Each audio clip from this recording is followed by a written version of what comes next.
Hey everyone, welcome back. This is Dan from DHTV. And if you want to know how to take a screenshot on the iPhone 17 or how to screen record your screen, this video will show you step by step exactly how to do both, including the settings you need to turn on first and everything you can do when you take a screenshot. Let's get started.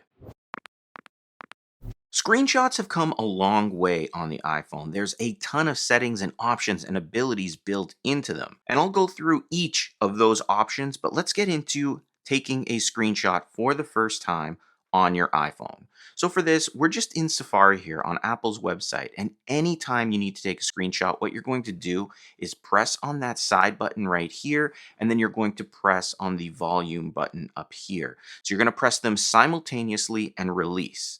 So we'll do that, and instantly it takes the screenshot on your iPhone. And you can see the screenshot here is now smaller in the middle, and we have all those settings I just talked about earlier. Now at this point, you can simply hit that check mark and save the screenshot, which is what you would do most of the time. You don't really need to work with them a lot, but if you do, we'll get into that, and then hit save to photos.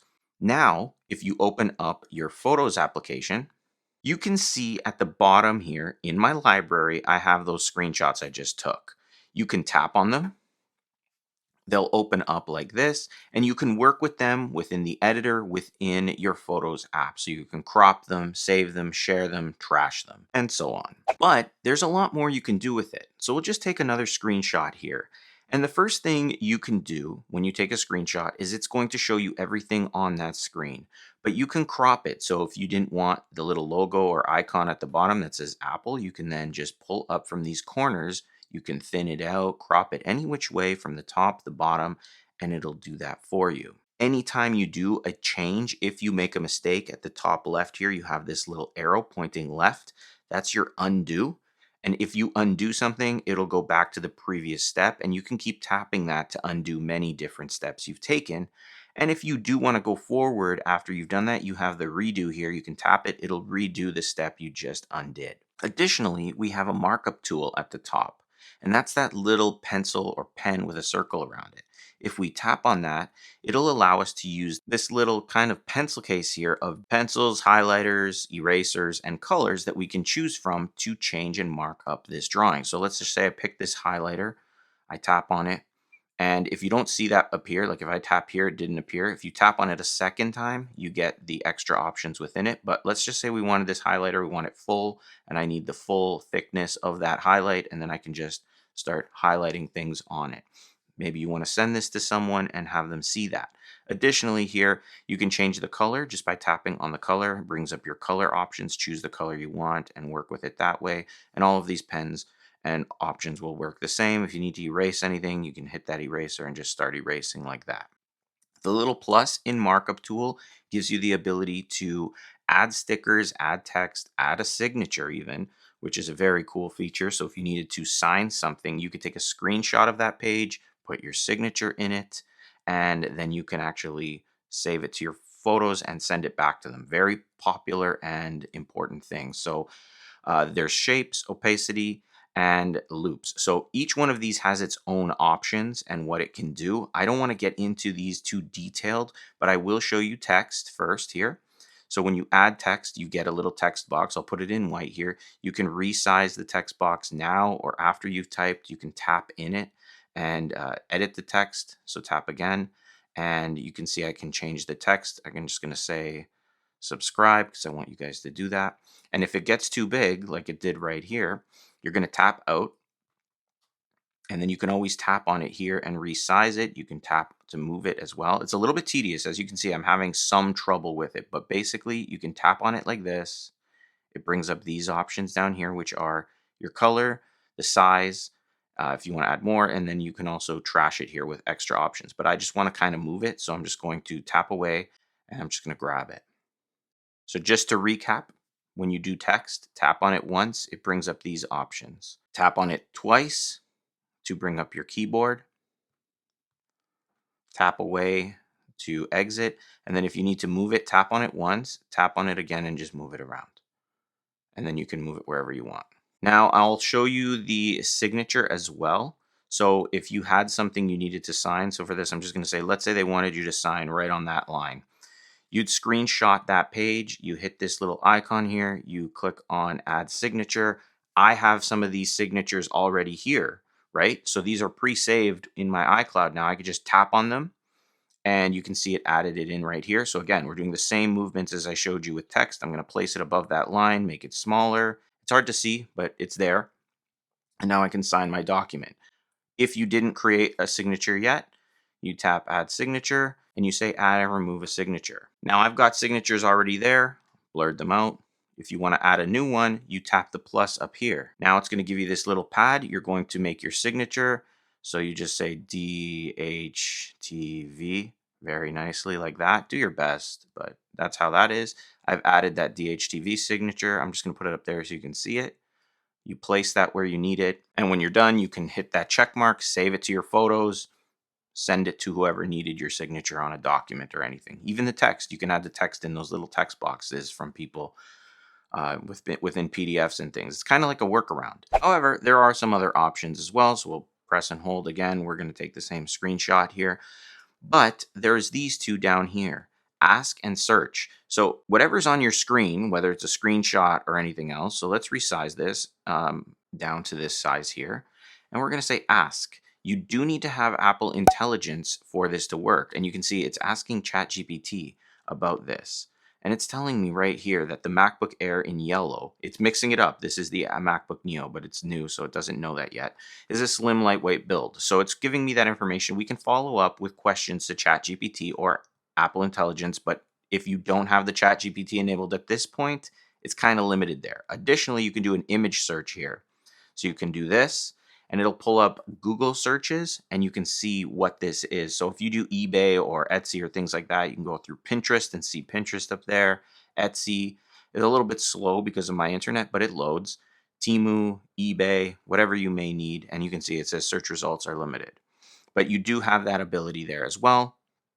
So you can do that. If we make this larger again, you have a highlight to search option as well. So for this, all you do on the screen is you kind of just press and you make a circle around something and you can see Apple Intelligence. Again, you do need that enabled here. We'll pull up an image search and we can pull that up. And again, we're going to get those same kind of search results. So the AI within screenshots now is getting pretty good and useful as well. Now, one more option I'm just going to exit here is that this page is pretty big. You can see there's a lot on Apple's website here. So if we wanted to screenshot this and get the whole page, so this is good for different documents and things as well.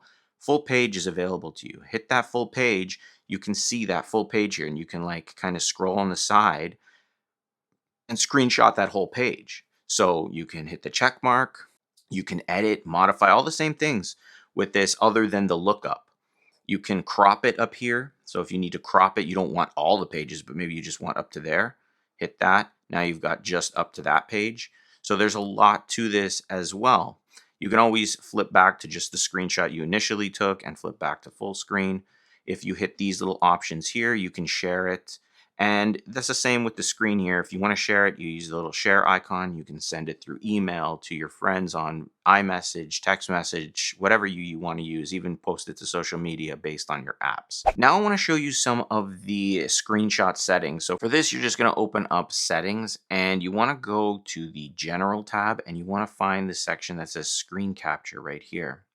Now, when you do that, you can have full previews display when you take a screenshot instead of showing a temporary thumbnail in the lower left corner. So in the past, if you turn this off and we take our screenshot like this, it's just going to automatically go to the bottom. You have to tap on it to bring up this page. So if you find that you're not using all these settings, it might be a good idea to just have it in the bottom corner like this, because then you can just save it by doing that. Instantly it saves to your photos. You don't have to deal with that big screen and everything. It doesn't really interrupt your workflow. But if you do want to make edits or you want to have all those features right away, you turn that on. Either way, you can still access that main screenshot setting. The next one is automatic visual lookup. So this automatically will identify and learn about objects and places that appear in your screenshot. So I like to leave that off. CarPlay screenshots. So if you want to create an ability for you when you capture screenshots from a CarPlay display, I mean, I never use this. I don't know why anybody would need to take a screenshot of their CarPlay, but I don't use that at all. So I'm going to leave that off. And then you can choose formats. So here you have the HDR ability and SDR, which is the most compatible. HDR will capture the photos and videos with full dynamic range in a format that's HEIF. If you plan to send these things out, this HEIF is not compatible with a lot of different programs, and then it has to be converted. So SDR will capture it in PNG format, much more universal. And then it's just letting you know what it uses in screen recordings as well. So for me, I mean, these don't need to be high quality with high dynamic range for the most part of how I'm using it. I keep it on SDR. So those are your screen capture settings and screen recording settings that you can modify to give you an even more personal screen capture ability. Now, additionally, when you take screenshots, you're just taking a still image of what you're using or what you're seeing. If you want to record your screen, you have to pull down from your control center and you need this little one. So this is a little circle. This is a record screen. So it's going to record everything you're doing on your screen. So if you wanted to show somebody something that wasn't working or anything like that, you can then tap here in control center and hold, and you can add a control. Just type in record and it'll pull up screen recording right there. Tap on it, it'll add it in. It's okay that I have two, it's just for this example. Tap away, and now it's available to you in your control center. So what you want to do to record your iPhone screen is go to the page you want to record. So I'm just going to use this page for this example. I want to start recording here. I'm going to hit my record button that I just added. It's going to start recording, and in Dynamic Island, it'll show up there. If you don't have Dynamic Island, it'll just be underneath the notch, but it's starting to record. So I'm going to pull up from here, and I'm going to start going through this and recording what I see on my screen. So if you wanted to show somebody something, or if you just wanted to save something for yourself, anything that's happening, whether it's a video that you're allowed to record or if it's a page you wanted to remember or reference, this way you can kind of go through it quickly like this. And when you're done and ready to stop, you just tap up here, tap on stop, and it's going to save that recording to your photos. You can tap right here, it'll take you straight into that recording and it'll start playing automatically. But you can see that everything that I did record is there on screen. And I'll be able to pause it here. I could even edit these as well. So if I didn't want that beginning part where it showed this, I'm clipping this out. You see that? And then I stop it there. It clips that out at the back end. I'm going to clip that out also where I kind of pressed on the record option and stop right there. And I can tap done. I'm not going to get into video editing because this is the video editor, but you have all the same features here if you were editing any type of video.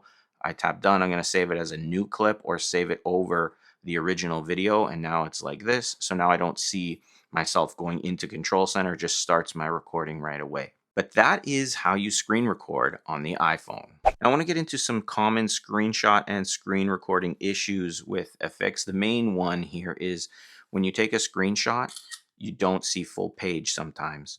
For example, if you're in an application like the Watch app or Facebook or anything, you may run into an issue where you take the screenshot and you don't see full page. So I can't scroll through this and look at, the whole page there in this settings because there's a lot of settings here.